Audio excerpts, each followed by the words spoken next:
The name's John Morley, private detective, and today is a momentous day. After enduring the most exquisite tortures at the hands of those blasted nurses, and being pumped full of enough medicine to fell an ox, today I'm finally free.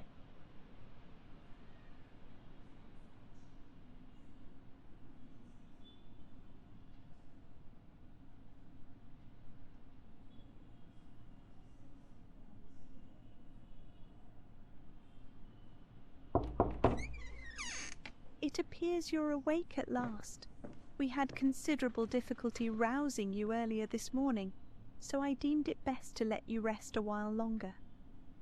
I bring you good news. The latest test results are favourable, and the doctor has authorised your discharge. You are now officially ready to go. I have placed your belongings on the table. Oh, and a lady stopped by this morning with some clothes from the dry cleaner.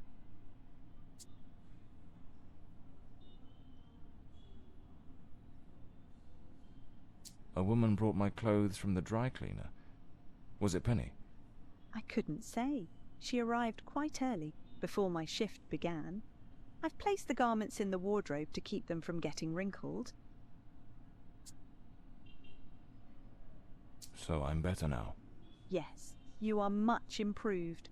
Both your physical and psychological assessments have been satisfactory, and there are no impediments to your returning to your normal life. My belongings?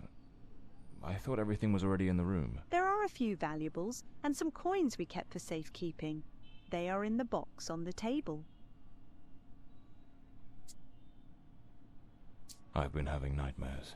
The doctor has prescribed some medication that should help address any residual effects. This should assist in alleviating your nightmares. Now, if you'll excuse me, I have other patients to attend to. I wish you all the best.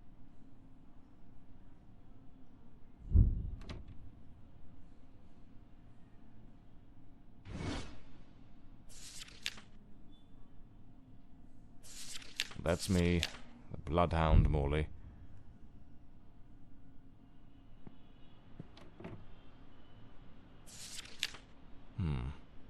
I usually use these do a fine job of hiding any belly.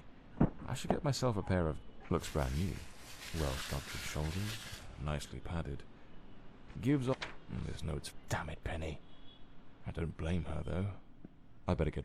Blimey, it's nearly noon. I must have lost track of time in those blasted nightmares. Trench coat and fedora hat. Every detective's must-have. Story of my life. Nearly broke.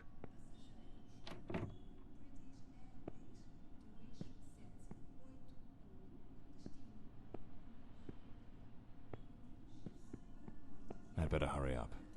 Just like Penny says in her note, I might have a new client this afternoon. And with the way things are going, I can't afford to let that slip away.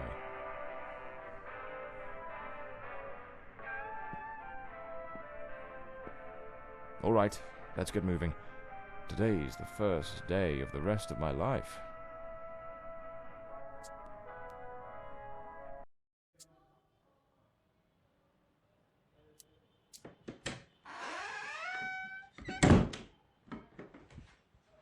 Back again.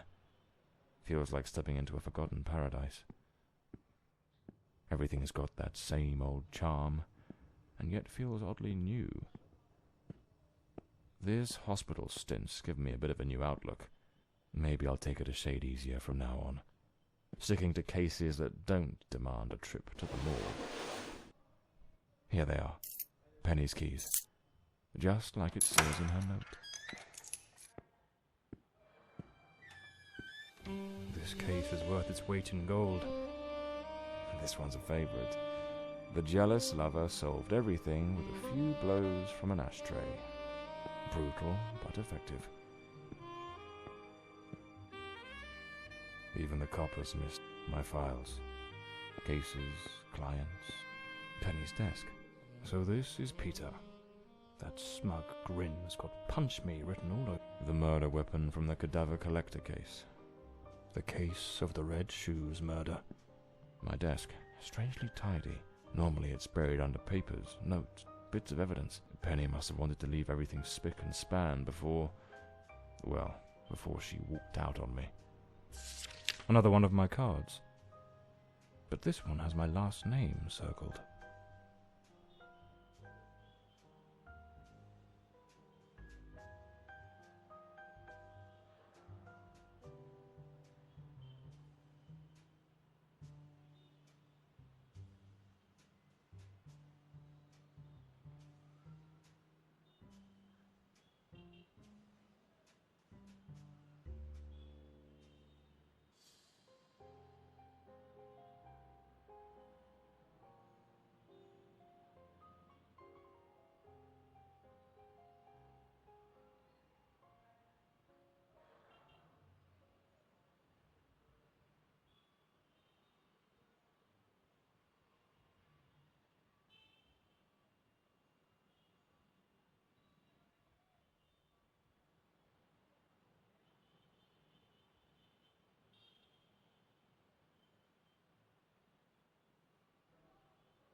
The drawer. It's locked. But there doesn't seem to be a keyhole.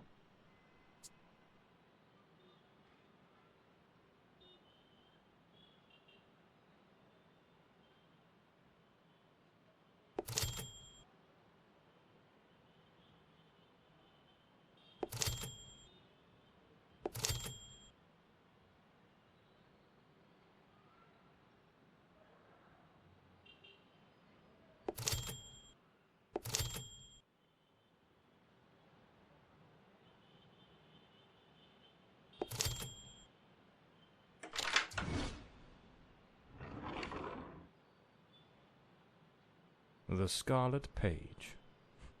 I trust Penny didn't go snooping through my things while I was away. Oh, my apologies, madam. I didn't hear you come in. I was a bit distracted. Good afternoon, Mr. Morley. I trust your assistant informed you of my visit as promised. My apologies. I was rather engrossed and didn't notice your arrival. To whom do I owe the honour of this meeting? Lady Margaret Fordside, the 4th Countess of Bloomsbury. Lady Margaret, could you tell me what brings you here today? How can I assist you? I shall endeavour to be as candid as possible. 20 years ago, when my daughter was just 18, she was brutally murdered. It happened at our family estate, Bloomsbury Manor. Someone slipped into the house unnoticed, and upon reaching her room, delivered 5 fatal stab wounds to her chest, lungs, and heart. The police, eager to close the case, hastily blamed and condemned 2 violent thieves who clearly had nothing to do with her death. The investigation was closed, and justice was never served. I am prepared to offer you £30,000 if you take on this case, and a further £30,000 if you can solve it and bring the true killer to light. Tell me, Mr. Morley, will you accept this case? I understand your distress, Lady Fordside. But before I commit to anything, might I trouble you with a few questions? By all means, Mr. Morley. Ask whatever you must.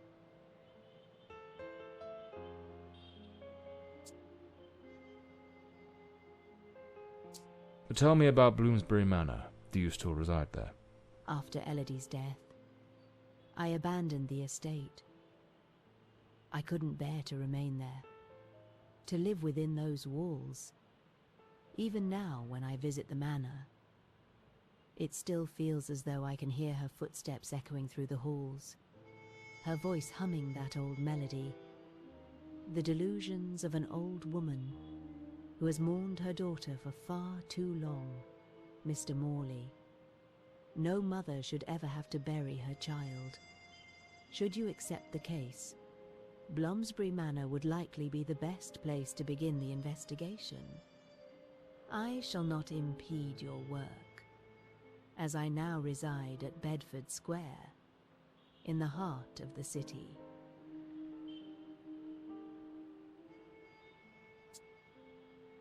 Tell me, were there any witnesses? Did anyone see or hear anything? It happened at midnight.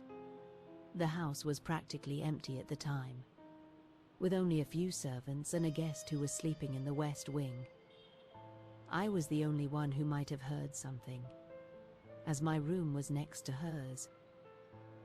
Unfortunately, I had taken a sleeping draught and fell into a deep slumber. It is a decision I shall regret for the rest of my days.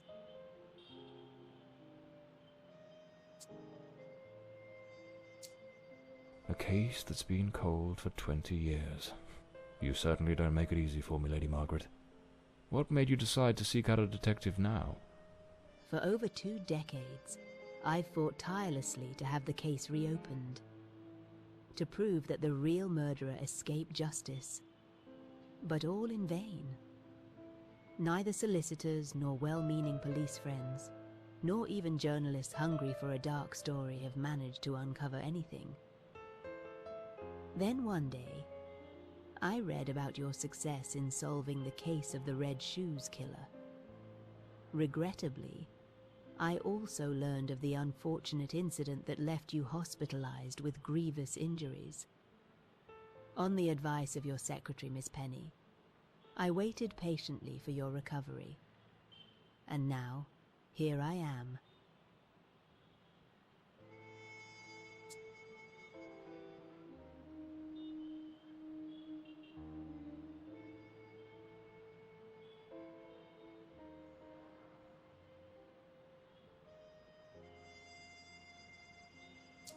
Tell me about the men the police arrested. Why are you so certain they weren't guilty? 2 days after the murder, the police arrested a pair of violent thieves who were terrorizing the county at the time. Though they swore their innocence in my daughter Elodie's death, their criminal record completely undermined their defense. Seizing the opportunity, the police locked them away for their other crimes, and the case was closed. But what has always struck me as suspicious is that nothing was stolen on the night my Elodie was killed. If those thieves were truly the culprits, why would they murder her and then leave without taking a single piece of silver? It doesn't add up, Mr. Morley. Well, I believe I have all the information I need to get started. I accept the case and will begin the investigation immediately. I'm pleased to hear that. My butler will bring you the £30,000 tomorrow morning. Now, if you'll excuse me, I have matters to attend to. Once you uncover the culprit, contact me at once, and I shall promptly deliver the remaining £30,000. Please, Mr. Morley, unravel this harrowing mystery that has tormented me for so long.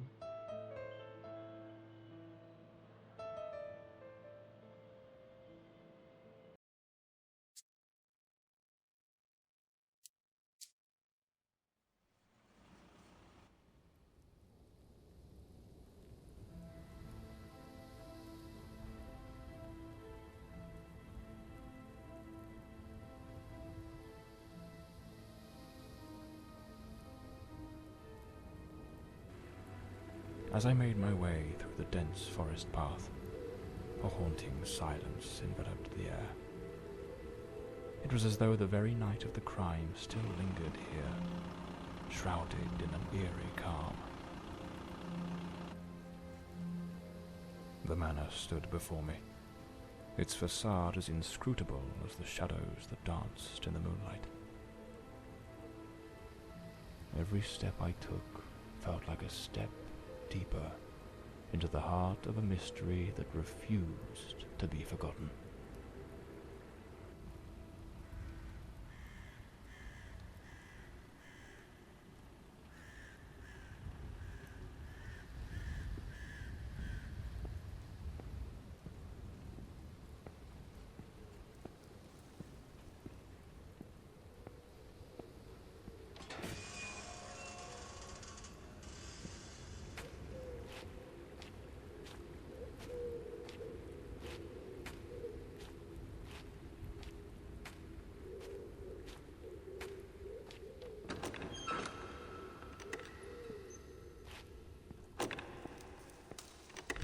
Not a sound.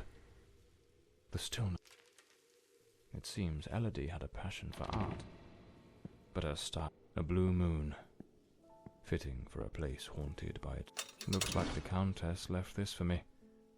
It could be useful for getting around the place.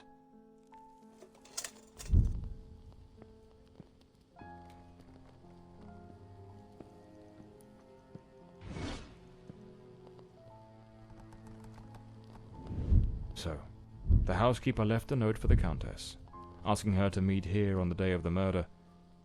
I wonder what truly happened during that encounter. Very well. Let's piece the events together, step by step.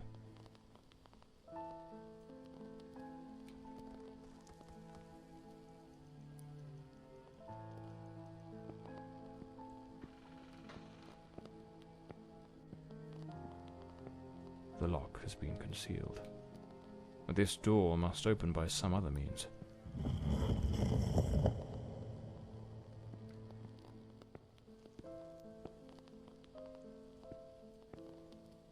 The Fordside family crest. A rampant dragon. The housekeeper's cup is still here. Tea spilled across the table. She never got to drink it. An empty lipstick stains. Same shade the Countess wore when she visited my office. Looks like someone arranged tea in the library that day. 2 chairs. One of them knocked over. It seems they met here. But something went wrong during the conversation. I am very angry. After all these years of service, this is how you repay me? Walking away like this? I'm sorry, madam, but the situation has become unbearable. My bags are already packed.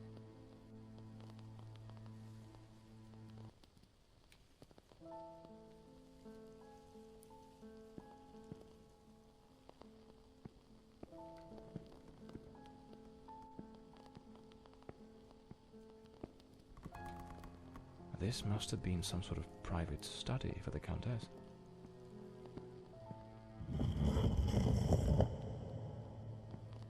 Looks like this is the Fordside family book, showing some of their ancestors.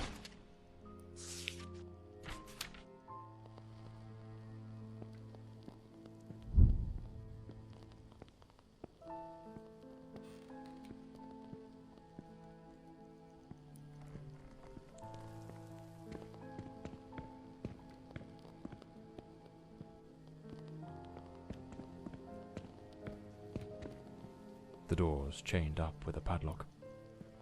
Looks like I'll need to find the key.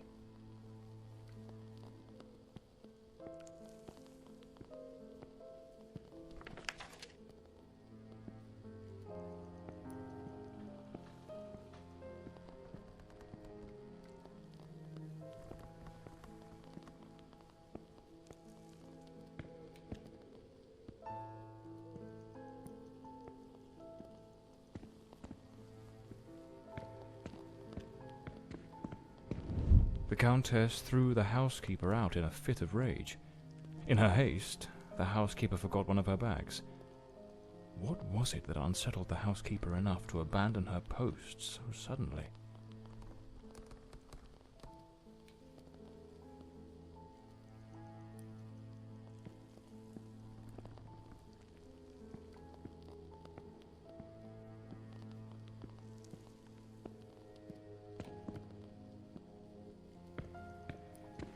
A globe resting in a beautiful wooden stand.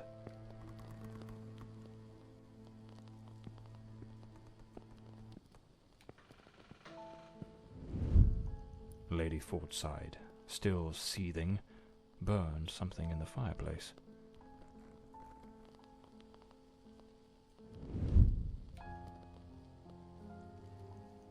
The housekeeper resigned. Seems something, or someone, troubled her greatly. Enough to break the long-standing family tradition tying her to this place.